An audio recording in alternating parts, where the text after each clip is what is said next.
Imagine कीजिए, एक महान राजा विक्रम, एक शमशान और राजा के कंधे पर एक बोलता हुआ मुर्दा बेताल। लेकिन क्या आपने कभी सोचा कि 25 बार ना कहने के बाद भी राजा ने हार क्यों नहीं मानी? ये इंसानी दिमाग और प्रेत साधना के बीच का एक ऐसा युद्ध है जिसे आज तक ठीक से समझा नहीं गया।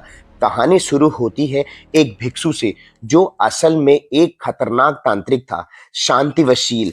उसे आकाशगामी सिद्धि चाहिए थी जिससे वो अमर हो सके, लेकिन इसके लिए उसे दो चीजें चाहिए थी: एक महाप्रतापी राजा की बलि, एक सिद्ध प्रेत आत्मा का साथ।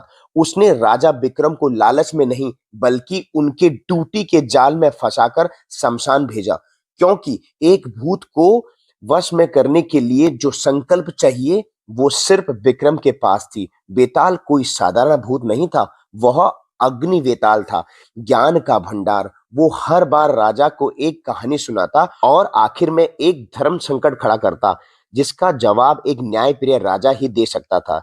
यहाँ एक रहस्य है, प्रेत साधना में अगर साधक का ध्यान भटकता है तो मौत निश्चित है। बेताल राजा को बोलने पर मजबूर करता ताकि उसका ध्यान भटके और वो वापस पेड़ पर उड़ जाए।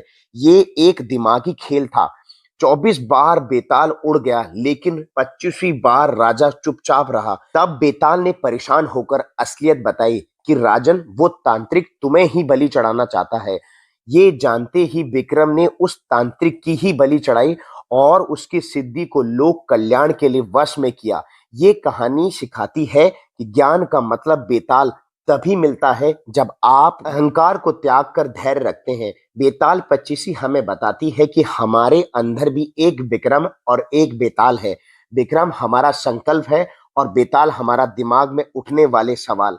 क्या आप अपने सवालों के जवाब जानते हैं?